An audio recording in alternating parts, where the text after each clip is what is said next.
First, I'd like to welcome everyone here to join us during this lunch hour for one of another HILA's mini CLEs that focus on core skills and things that all young attorneys need to know. In this case, we're focusing on a new skill that's a flavor of an old skill, which is remote depositions. We have a number of esteemed panelists with us today to share their techniques on that practice. First, I will introduce Allison Miller. She's a senior attorney here at Thompson Coe. She's a trial attorney. She focuses on defending lawsuits against companies and individuals in a wide area, including construction defects and personal injury. She has a very deposition-heavy practice and is exactly the right person to talk about this, having done it quite a bit, both in the normal deposition practice and now in the virtual deposition practice. She's also an adjunct professor who teaches a deposition course at the University of Houston Law Center. She attended Boston School as the Dean Scholar and was admitted to practice in Texas in 2010. And she's a former of the HLA Arts and Entertainment Committee. You probably know Hi, Hyla. Nice to see everyone. And I believe I wonder, I'll have to ask her later if she knows someone I know who might have been involved in that. And we have a couple other panelists, and you can see the slide up here. We've got Erica Weiss, Ryan Davis, and Jay Meffel. I'm not going to read off everything on there, but they all work at TSG Reporting, and so they're on the vendor side. They have a great deal of experience. Now, Erica was an attorney, of course, before she went to the vendor side. She worked in the real estate practice, and she's got about 2 decades of experience focusing on this kind of work. Ryan Davis, he has some interesting experience as a vitamin specialty retailer before coming here, and but he is focused on the client-focused service side, making everything run like a well-oiled machine. Jay Meffel is the other end of the support. He's used to making sure that everything runs well for attorneys, having been a former legal assistant at Kirkland Ellis, and has also worked around the intellectual property field, which is very paperwork intensive. So he knows all the ins and outs of every piece of paperwork you can imagine. And he's also a litigation expert. So I will let them take it away, and feel free to post your questions as you need in the Q&A, and they will try to answer them as they go. But otherwise, I think they'll take questions as they feel. I'll leave it to you guys, and I'll shut off my video so as not to say a little bit. Terrific. Thank you so much, Benjamin. I will start. I'm Erica Weiss. As Benjamin indicated, I was a former attorney. I like to say I'm a recovering attorney.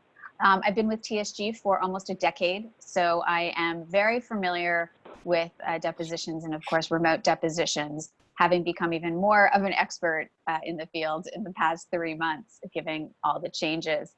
So we're going to talk about remote depositions. I'll give some background, some best practices, and then I will turn over the mic to my colleague, Jay, who will talk about one of the platforms that we do most of our work with, live litigation, and he can give you the ins and outs of that.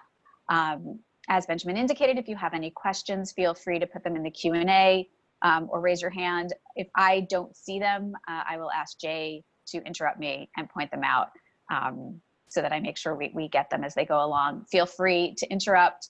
Otherwise, it's just me droning on, which doesn't, I think, excite any one of us. But I'm happy to start. So we're talking about remote depositions. Again, these are nothing new. People have handled taken depositions remotely. As I mentioned, I've been with TSG for 10 years, so we've been doing this regularly for the past 7 or 8. And obviously over the years, it's become more and more common. However, typically you see that the witness is in the same physical location as the court reporter and the videographer.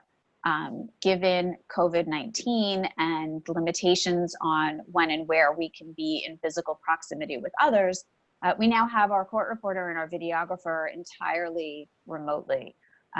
While unusual to have a court reporter operate remotely, it is very unusual to have a videographer operate remotely. We'll talk a little bit more about the video component in a bit. So there's a learning curve here for all of us. But again, this isn't new. It's just something that we've had to adjust to, given that nobody is in the same room at this point. And I think one of the yes. biggest changes is that we're all used to giving a minor witness an occasional out-of-state witness, telephonically, something like that. But it's a big change with exhibits, putting up your corporate representative, putting up a main witness, an expert, and having that exhibit-heavy deposition practice. That's a big change and something we're going to address in this CLE, how you deal with those exhibits. Absolutely. And that's one of the things that we have seen. You're absolutely correct. For the most part, it's more minor witnesses that we've been handling remotely prior to COVID. But now we have judges who have said, let's move forward. I can't have this sitting here and I want to move forward, and you'll figure out a way to move forward. And that's what we're doing. So this is every deposition in the Bet the Company case that now have to be handled fully remote. Because we've been doing this for years. The federal rules have always allowed this. The local rules have allowed remote depositions as well. FRCP Rule 30b-4 is the federal rule that allows remote depositions, while under Texas Rule 199.1, they can be taken remotely by either electronic means with some certain notice requirements. And again, what is new is that now all of the parties are operating remotely. So what does this look like, and what do we now need to be concerned about that we may not have been concerned about 3 months ago? The first thing we've been talking to our clients about is even before the deposition starts, and that's the deposition notice. What do I need to say? What does this deposition notice need to include? And the advice that we've been giving, the recommendation that we've been giving, is that more is more.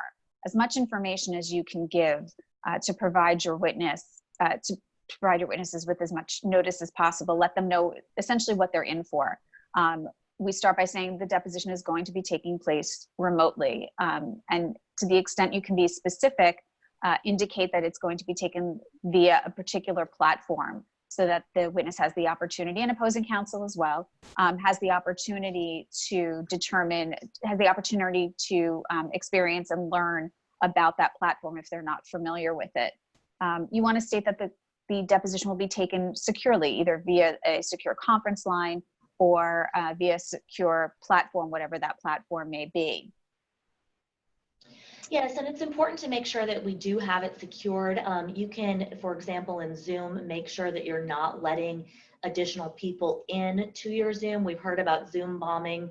We want to make sure that that's not happening. We want to be really careful when we're sending out our deposition links that we're sort of limiting that.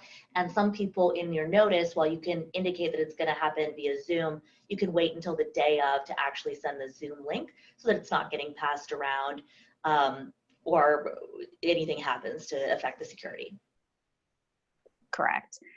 You also want to state that the exhibits are going to be viewed electronically. Again, this is a different way to handle remote depositions. And if there are a number of exhibits that you're going to introduce, and you are going to be introducing them electronically, you want everybody to be aware that they're not going to get the hard copies, that no one's going to be in the room with them to hand it to them, unless obviously it's specifically requested.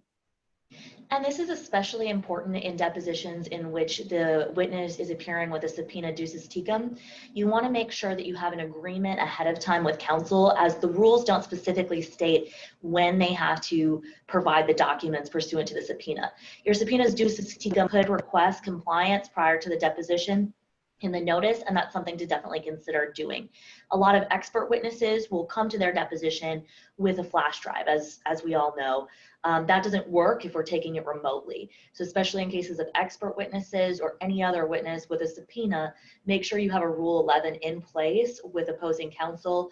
I typically like to ask for those documents to be exchanged electronically at least 24 hours prior. And just a practice tip is I like to reach that agreement a week or two out on my Zoom depositions to give opposing counsel a chance to get with their expert, get those documents, and figure out how they're going to share them securely. Excellent point. And as Allison mentioned earlier, in the deposition notice, while you do want to be specific and explain how the deponent is going to access the platform, you don't necessarily want to send links and information about specifically how to access the program, weeks prior to the deposition, because you don't want to risk having that being passed around. But you do want to explain how they're going to receive that connection, whether it is an email link that is sent from either a particular agency or a particular platform, Again, depending on the platform that you're using, there may be different ways that the deponent and the other parties receive that link. So it's important that you indicate, especially where there may be, for instance, when we use live litigation, the emails come from invite@livelitigation.com. So we let people know that in advance so that they can whitelight that through with their IT department, or if we're talking about a witness, just that they're paying attention and they don't discard it as junk. And that's especially important when you have a non-party witness or in a multi-party litigation, that you've talked with your opposing counsel, your co-defendant's counsel, whoever that might be, about who is going to send that link and who is going to be in charge of that. Typically, it's the person who notices the deposition, but of course, with some third-party witnesses, they are more aligned with one party or another, so make sure you're coordinating that ahead of time. Great point. When we work with live litigation, that's something that we have to do ahead of time, so that we have to have one of the security features, and we'll talk a bit about that, is that you can't forward links via live litigation. They are keyed for each individual, so that we need to have the names of the individuals who are going to be accessing live litigation during the deposition ahead of time. So that means coordinating with all parties to make sure that we have their email addresses to send it out. Zoom, as you know, is a bit different, where you can forward the link. So we can simply send that to the noticing party, and then they can send it to the other parties as needed. And the last thing we always suggest to put on the deposition notice is to state that the reporter and videographer are not going to be physically with the witness. Again, this is different than a typical remote deposition that we saw a few months ago. And we just want to be clear as to what the witness and opposing counsel can expect. When you swear the witness in remotely, and again, this is a new piece of the puzzle since you don't have the witness in the same room as the reporter. We have done, again, pre-COVID, remote depositions, and again, you might see this more typically with a more minor witness, where the parties agree ahead of time to swear in the witness remotely, that the reporter doesn't need to be in the same room as the witness. But now that this is happening all the time, you have about half the states have enacted emergency remote online notarization laws, which do allow court reporters to take the oath remotely, whereas a number of other states had already permitted this. You have the emergency order in Texas that allows this. And the one point I want to make is that when you do swear in the witness remotely, at that point, we recommend to our reporters that they appear on screen at the same time with the witness, so everybody can see them and who's doing the swearing. Then our reporter will no longer be on screen, obviously, during the course of the deposition. It would simply be the witness. And this, of course, can also be done via agreement. The Texas emergency order is in effect until July 15th.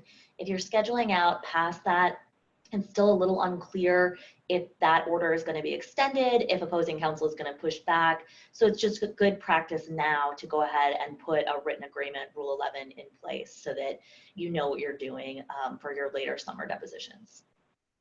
Okay, and I think I saw Q&A. Give me a moment to peek in here. Do you have a template of the NOD that you can share? We do, actually. We have some that we have sent to clients, and we will make a note to send that around after later today, and we will make sure to send that out so everybody has that. I'm really impressed with myself that I was able to be able to do that. So in addition to the state laws and the state regulation, the state orders that have been put in place, both the House and the Senate introduced an act called the Securing, relating to the use of remote and electronic notarization for 2020. And again, that allows the remote notarization by the reporters so that these depositions can move forward even though nobody is in the same room. And I just wanted to remind everyone that in Texas, under CPRC 132, you always have the option for an unsworn declaration, which you can use in almost any case we require a verification or an affidavit or an oath. And you know, the statutory requirements are very clear at CPRC 132. It applies in most cases, not liens. But if you're using that for interrogatories or other places, where you can't get a notary, you always have that option. Okay, so when you're preparing for the remote deposition, the first decision you have to make is what platform will be used. What we have been using the most is obviously live litigation and Zoom. Other agencies work with other platforms. Because we don't work with them, we're not familiar with them. But there are certain questions that you do want to ask, and we'll talk a little bit about how you choose the program. The point is that if you are not familiar with it, your client is not familiar with it, please make sure to request some sort of demo, whether it's something you do on your own, or something you can do with someone at the agency. And that opportunity should be given to all parties so that everybody has the opportunity to walk into the room and understand what's going on. And I really feel that it's best practice to, when you are presenting your client, to do the deposition prep via the platform that you're going to use. So whatever you select, you should do your meeting the day before with your client or whenever you do your deposition prep and walk them through how the exhibits are going to look to them, what they're going to see, so that they can get familiar with it. And at a minimum, if you are defending a deposition or not, if you're taking the deposition, sorry, you should log in early. If you don't have time to do a full run through prior, you should log in early, practice sharing an exhibit. I like to have a non-sensitive document that I can practice sharing just so that I can make sure that that's working 15 or 20 minutes before the deposition starts to sort of minimize delays when the witness is present. That's an excellent point. Because this is new technology for many people, especially now that you're involving, even to assume that all attorneys have done this before, which obviously is not the case, you have witnesses that this is their first deposition. So all of this is completely foreign to them. So we always suggest as much information prior to the deposition is going to enable this to run a bit smoother. Another thing you should look into are what are the technological requirements to use the platform? Do you need to download software? Does it work with a specific program? Will you be calling in? Will you be using computer audio? Will you be doing both? How are exhibits handled? And you want to make sure that all of the participants have the appropriate technical requirements. What type of, can it be a PC and a Mac? Can it be done on an iPhone?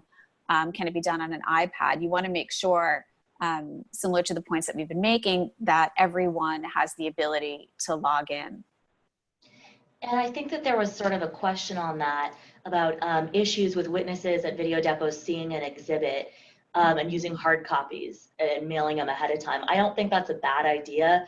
I think it's important to get with opposing counsel and sort of see how their witness plans to access. For example, if they're going to be accessing via their cell phone, or if it's a witness that you suspect might be accessing via cell phone. I do some trucking work.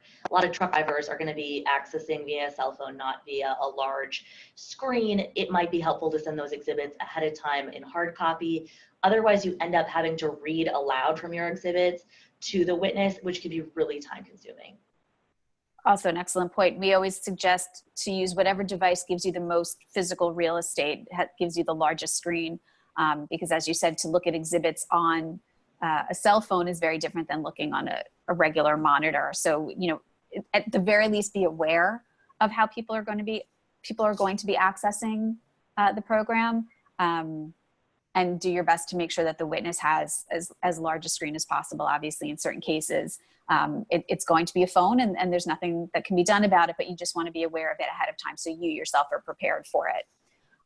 If you are using an electronic exhibit solution, how does that work? Who's responsible for uploading the exhibits and organizing the exhibits? How far in advance can that be done? Because we very much recommend that be done at least the day prior, because we don't want technical issues to sort of gum up the works during the day of the deposition. So ask the questions to find out how that exhibit solution works and who's responsible for running it. So apologies. Okay, so for on-screen participants, we touched on some of these. While this is obviously most important for the witness, it's relevant for all participants. You want to place your camera at eye level or slightly above eye level. You don't want the camera shooting this way for reasons that included is entirely unflattering. And you want to make sure that you're, it's somewhere where you're comfortable, especially since you're going to be sitting there for a few hours. So being able to look straight ahead is the best idea. And again, at or above eye level. If you can use a speakerphone or headphones with a microphone connected directly to your phone, that's always the best. If you can avoid Bluetooth, we always recommend that. Bluetooth can get a little jumpy, can cut in and out, and you don't want to rely on a secondary connection for those purposes, I think. Yeah, and I would agree. As you can see, I'm in my office today, and at my firm, and I'm sure at many of y'all's firms, IT can set it up so it goes through your speakerphone really naturally with video, and I would definitely recommend that. Some firms, and I know my firm has that, a background that you can use for Zoom in particular. I don't like it because if you move, sometimes it goes over your face. So just, be aware of that, and be aware if you have any privileged documents behind you, anything like that in your office or at your home. That's a great point. I believe that if you can see my colleague, Brian, he's got that TSG background that Allison mentioned. Again, if you do use it, moving around can create a problem, and make sure not to wear any green. Otherwise you'll be a floating head speaking. We always recommend that people sit against a blank wall or a wall without much distraction behind them. The same way it would be, to the extent you can recreate a typical deposition setting, the better off you're going to be. With minimal distractions, a solid color wall if you can. I have colleagues who have created sort of a little cubby for themselves, and they hung curtain around them to separate them from their family during this time when everybody is working from home, but also to use the curtain as a backdrop. So there are a number of things that you can do and that your witness can do that should be easy enough, even if it's just sitting against a blank wall in their home. And you want to make sure that there are no windows or light sources behind you. If there's bright light behind you, your face is going to be dark. And there's going to be very little that the videographer can do to lighten that up enough to make it visible. So if you have light, place it in front of you and slightly to either side. I believe I have a light directly over me, which also isn't particularly great. So if there's something in front of you, that's the best way to do it, and that'll keep it as clean as possible. Which brings us to recording the deposition. As I mentioned, it looks a little bit different. If you had said to me a few months ago, videographers are going to be working remotely too, I didn't really think that was going to be a thing. But they are, and what they are doing, and as I have said this a number of times, and I always say the same thing, it sounds like it's an inelegant solution, or not the most elegant solution, but it does work very well. And we can actually send around a clip of a videographer taking video of a remote deposition, and simply the videographer logs in from their home the same way everybody else does, and they can record the screen. They will pin the video of the witness, so they're simply recording the witness's screen the entire time, and that is how they are going to produce a legally admissible video. We always recommend using a certified legal video specialist. They, like the National Court Reporters Association and like the bar associations, have a mandatory code of professional ethics. The CLVS have to adhere to that code of professional ethics. And then I included some links to their standards and that code of professional ethics, so you can see what goes into producing a legally admissible video. Again, the videographer is going to shoot remotely, and we always suggest to our videographers that they have a read-on that explains that everybody is sitting remotely, so that everybody understands the distinction. One of the questions that comes up quite a bit is whether or not people can record within the program, meaning the way we've recorded this Zoom, can you record the deposition the same way?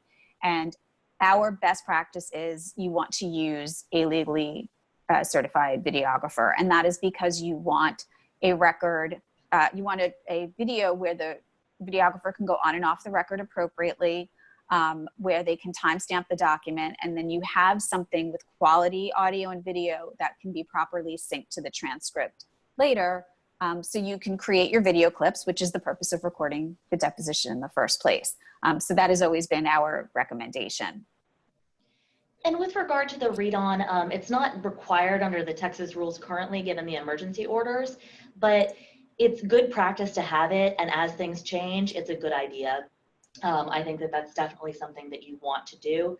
And another just practice tip, Zoom depositions, some reporting agencies don't automatically send a videographer, even though there is so remind your assistant to confirm that it is going to be professionally videoed, and don't just rely on the program itself. Make sure you request both so you have confirmation of both.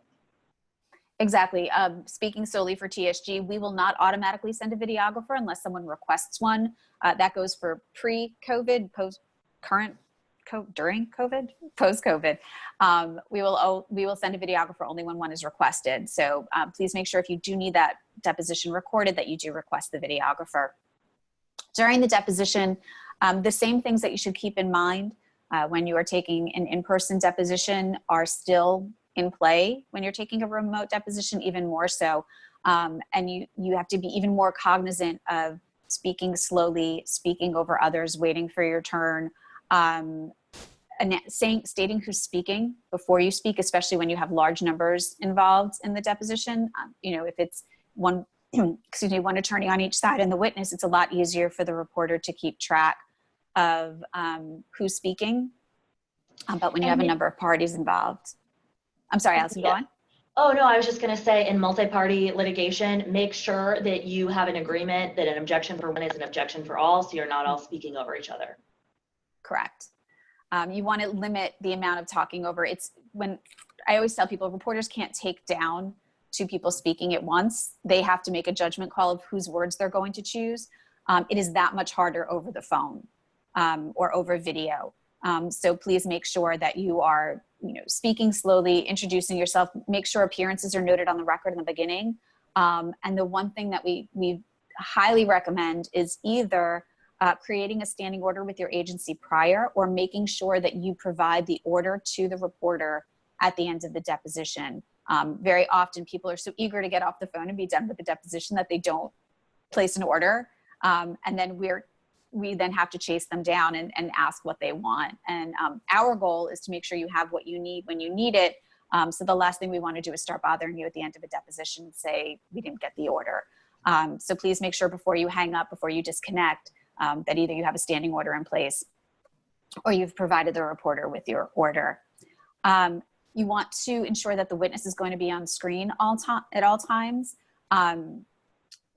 People have become concerned about, what if the witness does this or that? And it's just something that you have to remind your witnesses to make sure they're there. If they're looking down, it's not like being in a room where you have a full view of what's going on. So it may be something that you have to remind the witness of, and that you want to make sure that your witness is, that all the rules that are in play during the deposition, during an in-person deposition, are still in play at a remote deposition.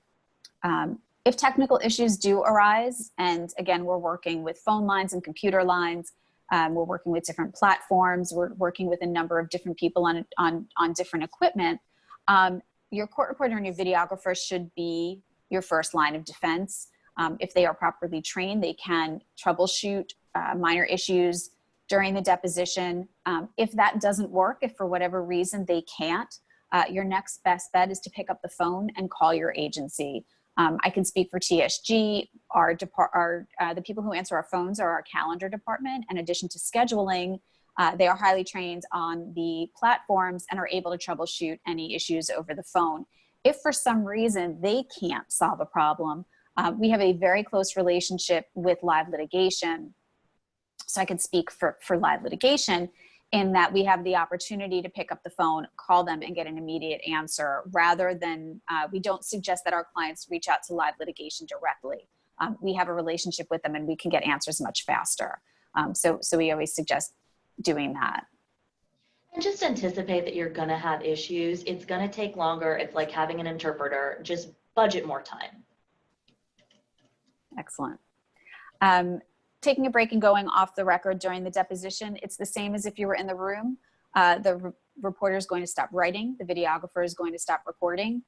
They're still going to be there. At that point, if you need to have a conversation with someone else, we suggest turning off your camera, muting the line that you're on, and then, or close your browser window entirely, and then have a conversation on another device with whomever you need to communicate with. Always keep an eye on whether or not your video is on, whether your mic is on. Those are the two things.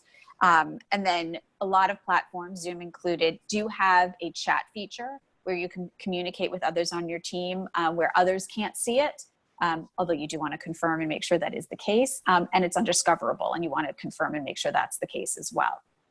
On Zoom, everyone should be aware that the host can see even your private communications in most circumstances. So on a Zoom, you probably don't want to use that chat.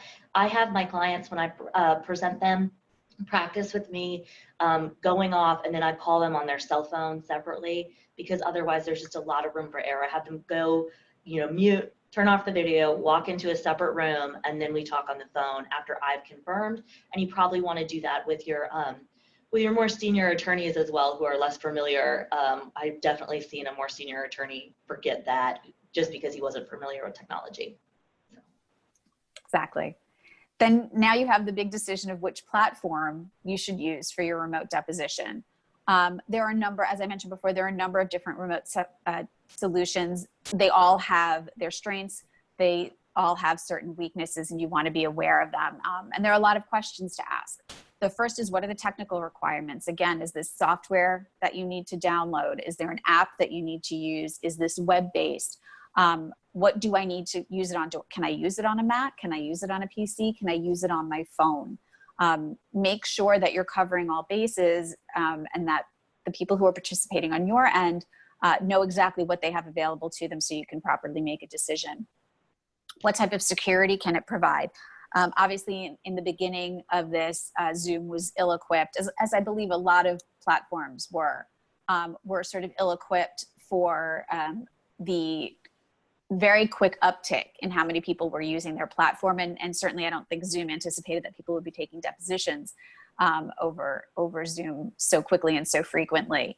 So you want to find out what security protocols are in place, who can log in, who can share the link, what rights do people have, who can assign rights, and make sure that you have the ability to sort of lock out the room the same way you would physically close a door and not let random strangers walk into your deposition. You want to make sure you're not letting them join your deposition as well. Find out how long agencies have been using the platform. We're finding out that some of this technology is really new for the agencies as well. So you really do want someone who is an expert using this. As I said, we've been using live litigation for depositions for about 6 or 7 years. Jay will go into it a bit more. It was specifically designed for the taking of depositions. So it's not new to us. We understand it, our reporters understand it. Now our videographers understand it. They had very little reason to know much about it prior to this. But you want to make sure that they are familiar and they have the ability to troubleshoot. What additional services are available within the platform? When you walk into a deposition, you can have a real-time text feed. Is that available through the platform? You can introduce exhibits electronically. How does that work? How are you going to stamp your exhibits? How are you going to introduce them? Who can view the exhibits? And then, of course, how much does this cost? And what is included? What are the extras? What do you get simply for your connection fee? And then what is the cost on top of that? Some agencies are using out-of-the-box solutions. Others have proprietary solutions. We've obviously talked about Zoom and live litigation. Some are using WebEx. Some are using an Adobe Connect platform that they've sort of made their own. So it's just really important to ask these questions and understand and make sure the agency understands what they're using and how they can help you. As I mentioned, TSG has been using live litigation for the past 6 or 7 years. We've been handling all of our depositions since March 16th remotely. I would guess about 90% on live litigation, the other 10%, perhaps a little less. The balance of that, some combination of Zoom or telephonic only. So we know what we're doing. and more specifically, Jay knows what he's doing. So I'm going to turn this over to Jay. Of course, if you have any questions, feel free to reach out. I'm going to make sure that I send you the sample of the notice of deposition after this, as well as a video clip so you can see what it looks like to take the deposition, to record the deposition remotely. So with that, I'm going to turn it over to Jay. Thanks, Erica. Allison, of course, you're welcome, of course, to continue jumping in throughout my part of the presentation as well. I encourage you to do that. And for those of you who have questions that you're saving up, go ahead and pop them in the Q&A as needed. I'm just going to run through the platform that we're most familiar with. This one is called Live Litigation. It is something that's a web-based, highly secure video chat system that was built with the purpose of taking depositions. So one of the things that you'll notice is that an invitation to a live litigation event is a little bit different than a standard video conference sort of invitation, where you'll be receiving a link in an email with a password, which we call a key, and that is not something that can be then shared with 25 of your closest friends. So if somebody does somehow manage to swipe your email with the link and the password, it is not something that can be spread along to hundreds of people at once to attend your secure deposition. Think of it as a single user license. So that's Live Litigation, just as in a quick nutshell, highly secure video chat system for depositions. As far as minimal technical requirements that are included, basically any device with a camera and access to the internet will get you there. For the time being, you do need to enable your Flash player until the maybe within the next 4 or 5 months. Live Litigation is coming out with their next version, which will be doing away with Flash because the rest of the internet has done away with Flash. So that won't be supported at the end of 2020. So they're already on top of that. And I've seen their new platform pre-release, and it's quite slick. But for now, we've got the same system that we've been using for over 5 years. As Erica said, I think it's 6 or 7 years. Any device, no special software to download. There is an app if you're using a tablet or some sort of, even an iPhone. Allison had mentioned something about truck drivers earlier, and I've seen this happen before with us more recently, where folks have clients who are truck drivers, and basically they either have just a tablet with them, or at the very least they do have a smartphone with them, so they can download the app and still have their deposition taken even when they're on the road. Most of those folks know where to find good Wi-Fi as well, so Wi-Fi connection is ideal versus cellular connection if you're using a mobile device, but just keep that in mind. There is a concern about using versus not using a firm's VPN to access live litigation. When you're dialing into your firm's system remotely, in order to access a video chat system, you are squeezing a lot of information inside of smaller and smaller tubes, causing some information delays in the signal. So if at all possible, we recommend you work outside of your firm's VPN and rely on the level of security that's already inherent in live litigation. But for some folks, working inside their VPN does work just fine. You should give it a try if it's a concern, for sure. And for every platform, you want to make sure that you're checking your internet connection beforehand and you're checking your permissions. My firm has a lot of security on permissions, especially related to HIPAA protected documents. And sometimes trying to share through the VPN or through your file management system doesn't work. So make sure you get that taken care of ahead of time. Really good advice. What I'm going to do now is go ahead and switch over my screen to an actual session, or at least an actual demo session of live litigation. What we're looking at on screen right now is the live litigation exhibit panel alongside a real-time feed. What I'm going to do here is go ahead and pop myself on screen via live litigation, and I'm going to just freeze my image, because watching me on camera in Zoom and then watching me on camera inside of Zoom, inside of live litigation could be a little disorienting. So I'm just going to freeze the image inside of live litigation momentarily, but to give you an idea of what the screen starts to look like as participants are involved. And in fact, I'll also go ahead and bring up this gentleman too, just to give you an idea of sort of how the screen starts looking as we're working in here. The video images, when you enter the session, you're going to turn your camera on by clicking on this camera button in the upper right-hand corner of your screen. That camera button will turn your camera on, and same button turns it back off again. Everyone is in control of their own camera. So I cannot control yours, you cannot control mine. We mentioned earlier, it is pretty standard practice to see the witness on screen the whole time for the deposition, the defending attorney on screen, and the taking attorney on screen. That presents a level playing field for everybody to keep an eye on each other and see what's happening.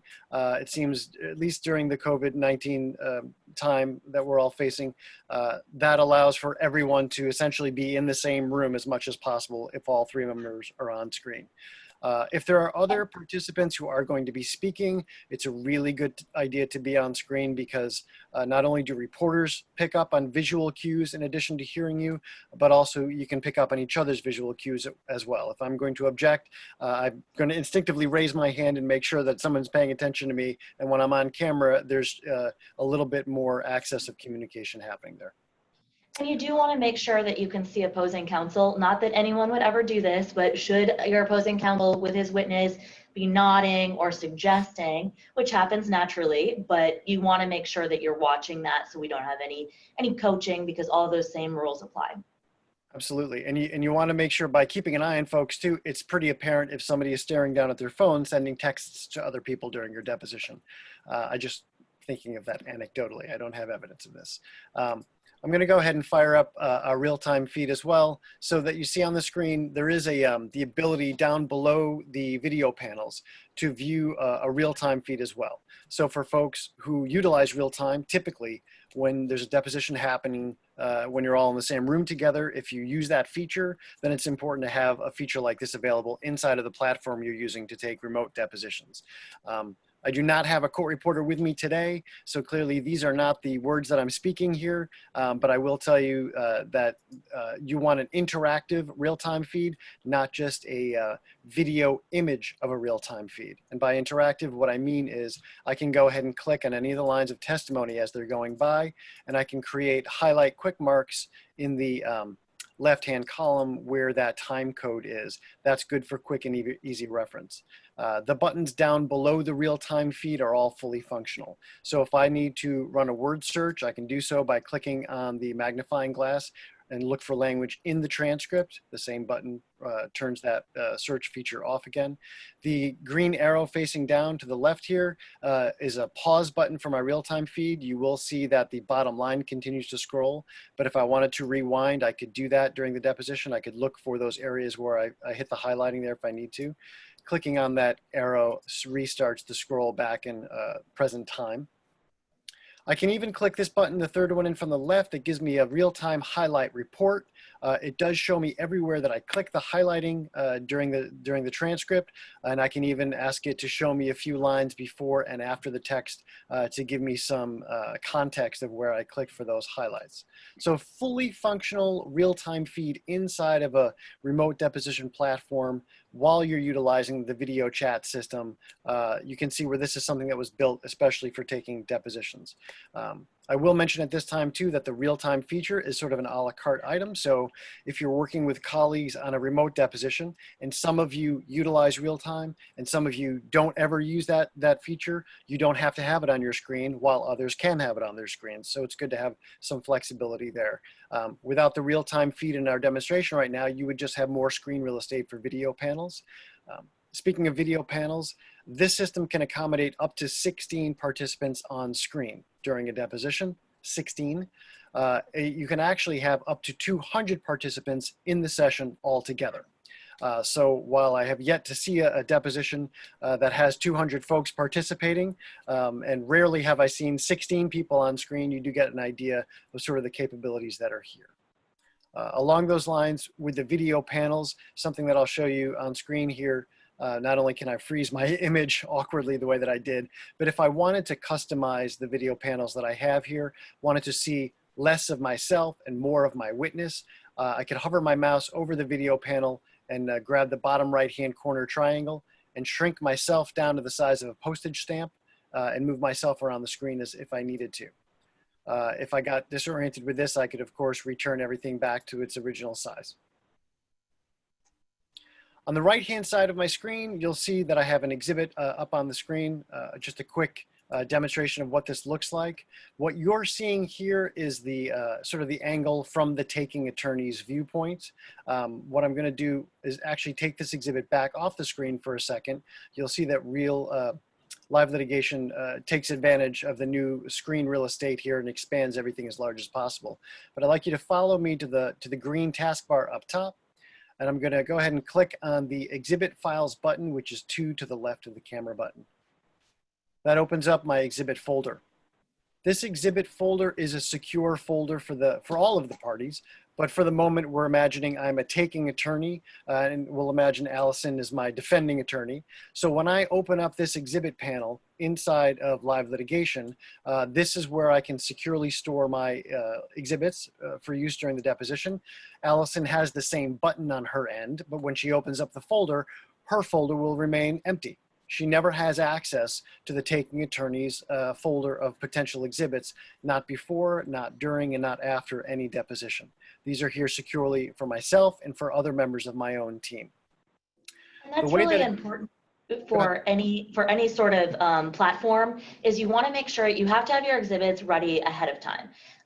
What I recommend on any platform before you would upload to a live litigation or to Zoom, create them on your desktop in a folder that doesn't contain anything privileged. You don't want to be sharing things out of your document management system because there's just room for error. So I think that best practice is planning out your exhibits ahead of time, saving them separately, and then uploading them to avoid any mistakes. And to do that in this platform, you'd log into the session, you'd click on the button up top to open this folder just like we did. And in the upper right-hand corner of this folder, you'll see an arrow facing up. That's an upload button. If I click on this, it'll do exactly what Allison was just describing, which is open up a browser folder on my own computer where I can navigate to my collection of potential exhibits, select what I need, and upload them directly into the system. Erica mentioned earlier that we recommend this upload is performed a day before the deposition, if at all possible. I know that we send out your invitation into your remote session the day before the deposition. So you've got almost 24 hours to collect everything that you need and load them into the system. Again, these are going to wait for you securely inside the system. As a recovering paralegal of almost 20 years myself, I know how stressful deposition day can be. So I beg you, do not wait until 5 minutes before the deposition to upload 75 potential exhibits into this folder, because of course that is when something is going to do something unexpectedly. You're going to have questions and you're going to need to reach out to the court reporting company and get yourself sorted out, which is not a problem. But why put yourself through those paces if you don't need to? You've got a whole day to do that. And it's absolutely understandable that you may not have all of your exhibits prepped and ready 24 hours before your deposition. It's good to know that you can upload exhibits on the fly if you need to, if they're later, if they're ready for you later in the time. Even if you have something happen during a deposition and you need to upload something, a last minute addition on the fly, you can do that even during the deposition. So that can be accomplished. To place exhibits on the screen, when you're inside of live litigation, you're going to select the exhibit that you want to place on screen by single clicking it and then clicking the exhibit button inside the folder. That's going to place it up on screen for your eyes only at the moment. And I'll show you that what we have on our screen right now is the exhibit title, which carries the file name of your exhibit. Of course, you're going to name your exhibit something that makes sense to you, that's easy to find and descriptive for yourself. But if you've named your exhibit something that you do not wish Allison to see by the time I present these exhibits to her, something like Hot Document 23, then this would be Mission of liability. this would be the time to go ahead and just rename your document something else altogether. You could do that here. In order to allow the exhibit to be broadcast live on screen, you're going to click the Start Exhibit button, and now the exhibit is being shared with all of the participants during the deposition. To place an exhibit sticker on the document, I'm going to click the Stamp button. I'm going to click on the document, and I'm going to name this Miller Exhibit 1. During an actual deposition, the witness's name would be pre-populated here, and I would just add the exhibit number 1 after it. So Allison, you're now my witness. This is Exhibit 1, Miller Exhibit 1. I place the sticker on the document, and very important, I click the Submit button near the top of the screen. Clicking the Submit button is going to copy this exhibit into a folder of submitted exhibits. That's important for a couple of reasons. That is how I'm going to hand out courtesy copies to other participants during the deposition. That little green flag that just floated up above the exhibit indicates a new submitted exhibit is available, and then it floats away. What that tells me is my copy has finished rendering in the submitted exhibit folder. That is how I hand out courtesy copies to other participants. It's how I tell TSG that of those 75 potential exhibits I uploaded, even though I only used 42 at the end of the day, those 42 exhibits, I click the submit button on, and those are the only 42 exhibits which will be distributed with the transcript. So it's important to go ahead and click that submit button. And make sure you're keeping a note yourself of your exhibits. Prior to COVID, I would take all of my notes in a deposition on my laptop, but if you're the taking attorney or objecting attorney, your audio's on so you can hear that clicking while you're typing. So you're probably gonna wanna be handwriting that and making a list, because you're probably gonna have more exhibits than you actually end up using. In order to draw the witness's attention to something on the page, you can utilize some of the drawing tools that are up here. I'm going to click on the highlight tool and drag my mouse across this abstract for this patent. And that way I can allow the witness to go ahead and read something on the screen. I'm certain that some of you are wondering, how is it possible, even with my progressive lenses, to read that tiny print that's on the screen? There is an expanding zoom in feature that's available at the bottom of the screen. There's a little magnifying glass with a fader that allows me to zoom in. As I zoom in tighter, I get scroll bars on the bottom and on the side of my document, which allow me to move about the cabin as needed. And that way I can read this more clearly. I always like to remind folks not to forget to go ahead and then zoom out. If I'm the taking attorney and I do not wish to have markups on the document here, I can go ahead and delete the shape by right-clicking on it and choosing delete shape. A note about the markups and deleting them and so forth. If I'm the taking attorney and I'm marking up the document after I've submitted it, my submitted exhibit remains clean no matter how much I scribble on this document, because that submit button is essentially a save button. So as long as I've submitted the document and then scribbled on it, it's going to be clean. If I'd like to give permission to my witness to mark up the document and so forth, these, if you look toward the top of the exhibit, you'll see my email address here with a checkbox next to it. If I had other participants in my demo session, their email addresses would appear here as well. If it were my witness, I would check the box for my witness. This would pass along the rights to draw on the document as well. So I could ask my witness to go ahead and scribble on the document and then save it there. In classic form, I have been logged into this demo session for longer than 60 minutes and it just expired on me while I'm trying to present it to you, which is a good way to show you that if your Wi-Fi blinks out or you accidentally log yourself out of your deposition session midway through, you can click on the link in your email and you right back into your session. And you could do this almost without missing a beat. And things like this are going to happen in all of the remote depots. I saw an attorney recently hold up an exhibit to his camera because he couldn't figure out how to share it. He was having a technical difficulty on a Zoom, not on this platform. But you know, it's going to happen, and just be prepared. You have to be a little bit more prepared than normal for a Zoom depot. Indeed you do. Thanks. Nicely covered there, Allison. I appreciate that. So while I bring another sample exhibit up on screen and submit it, I did want to show folks where those submitted exhibits end up. So in the same button that I clicked on earlier to bring up my exhibit folder, here you'll notice that I'm in shared files, which is awkwardly named. It means shared with my own team. But if I select from this menu submitted files, this is where my newly submitted exhibit is going to exist. So if I were the witness's attorney and I was looking for my courtesy copy of a document, I could come to the submitted exhibit files folder and select the document that I wanted.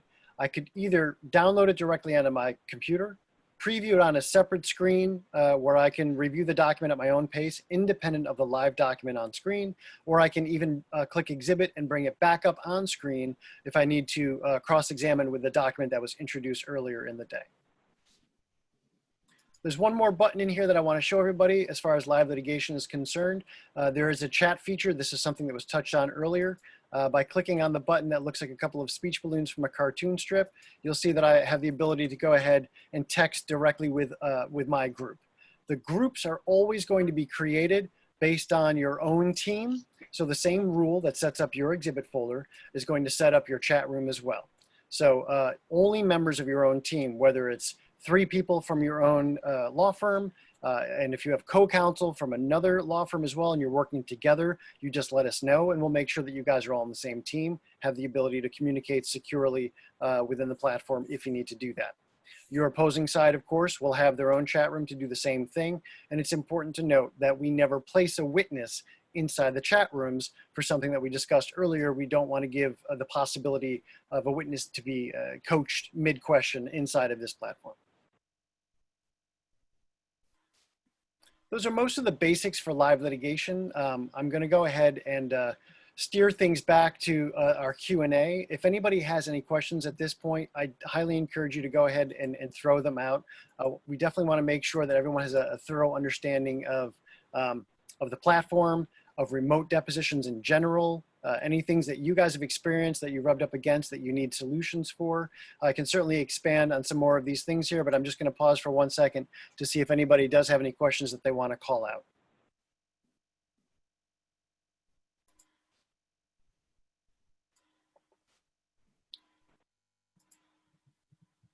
All right, we're going to return to our slideshow for 1 second. And of course, I'll glide past some of the stuff that was already covered in the live demonstration of the actual platform. But one of the things that it's important to keep in mind is the audio connection for your deposition. Some platforms have built-in audio. In fact, well, let's put it this way. All platforms have built-in audio, but some is better than others. We typically recommend you go ahead and use your phone, believe it or not, to use a conference line to carry the audio for a remote deposition. One of the main reasons is it's a backup system. So if what just happened to me a minute ago, some sort of accidentally dropping out of my session were to happen, if I had a phone line open in that session, I could still communicate with everybody else. I would not be cut off by the entire group. I could actually say to the reporter, let's go off the record for 1 minute while I click on the link and jump back into the session. With an open phone line available, I wasn't cut off from the whole group. So that's a recommendation for audio being done via the conference line. We touched earlier on how the videographer and the reporter are working here. I do want to just restate something. There is a reporter involved. I've had people look at that real-time feed and think it's some sort of talk-to-text feature.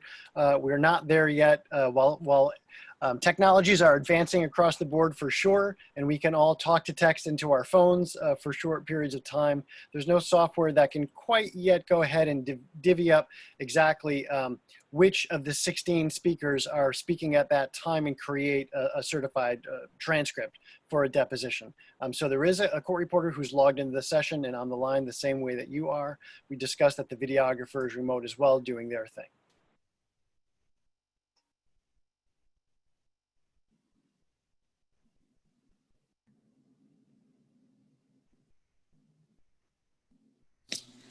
Jay, I just want to jump in. If you can hear me, there was a Q&A about that I missed, and now I no longer see it. It's under answers now. Oh, there, got it. Yep. Oh, so it appears to have been answered. Apologies. Should we share it with the gang? Sure, go right ahead. So it was clicked off as answered live. Has anyone had trouble with a witness video depo seeing an exhibit? I was thinking about sending hard copies before the respective depo starts. So just because the technology to show exhibits on screen exists doesn't mean you have to use it. I don't like people to step over some of the easy solutions for things or the obvious to get into something that's a little bit more elaborate if you don't need to. That starts with just a simple telephonic deposition.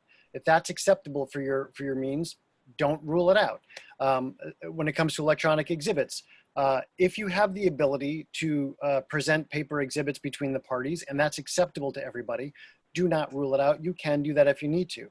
Allison, you spoke earlier about having deposing experts and you know, showing them exhibits and things.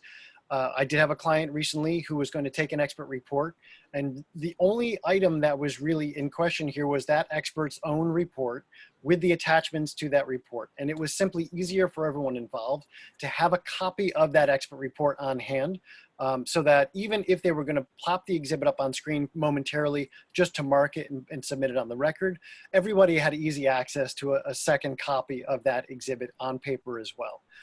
So you are able to absolutely do that if it's acceptable. Now, of course, there's going to be plenty of situations where you don't want to send paper exhibits to a witness's kitchen 2 days in advance for them to look through before you're taking their deposition, and that's when this type of a thing comes into play. I don't typically have an issue with witnesses not being able to see an exhibit, except for a couple of things. One, the attorney being unfamiliar with the platform and knowing that they need to click Start Exhibit in order to share the exhibit. So sometimes you'll hear a witness say, I don't see the exhibit, I don't know what you're talking about. And then typically the lawyer just says, oh, right, let me click Start Exhibit. Now do you see it? Yes, I do. So that's how that would typically play out for me. We spoke earlier about different pieces of hardware being utilized for different platforms. Live litigation, for example, can be used with a tablet, like an iPad. That interface is a little bit different than by its nature, because it's a touch screen, and also because it's typically smaller screen real estate. On an iPad version of a system like this, I can tell you that actually the exhibit itself replaces the video panel. So you don't see them two side by side. When an exhibit is placed up on screen, it's going to take up the entire iPad screen. And actually, then they can't see even though the cameras are still turned on, the witness momentarily won't see the video images of the other participants. So I think that should cover pretty much that question that's there. I think we've actually just hit up against the 60-minute mark from when we started. Allison, do you have any parting words for us or anything that you want to wrap up with? I guess I would say sort of what I've mentioned already is it's going to take more time to prepare for a video or remote deposition, and go ahead and think about it. Give yourself more time in the deposition and in the preparation. Great. Oh, and with that, if you guys need any assistance, any follow-up or anything, obviously from TSG Reporting, you've got 3 of us here on the line that would be happy to help you with whatever you need. There's no sense in taking a remote deposition if it's going to be a waste of your time. If your adversary is not going to be familiar with the platform, if the witness is having trouble, obviously reach out for anything that you need. We really appreciate you all taking the time with us today. We hope that you found value in this, and thank you very much. Enjoy the rest of your afternoon, and please stay well, everybody. Thank you. Thank you, everyone.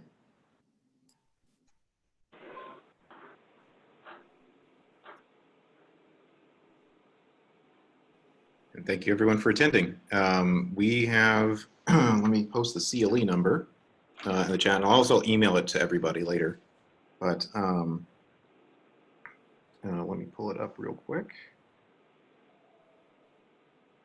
And again, if you already left, that's all right. We'll get it to you otherwise, but let me just post it in the chat to everybody. It's going to be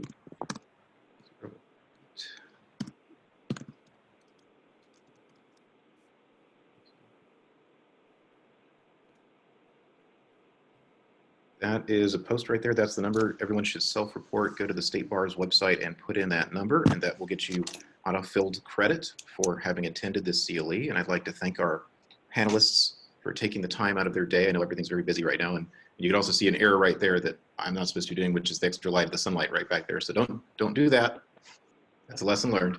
I had my other thing won't go down properly, so I apologize for that. And I'd just like to thank the panelists for taking their time again, and we'll keep an eye out for more emails with more CLE coming from HILA. And thank you again for attending. Thank you for having us. Thank you.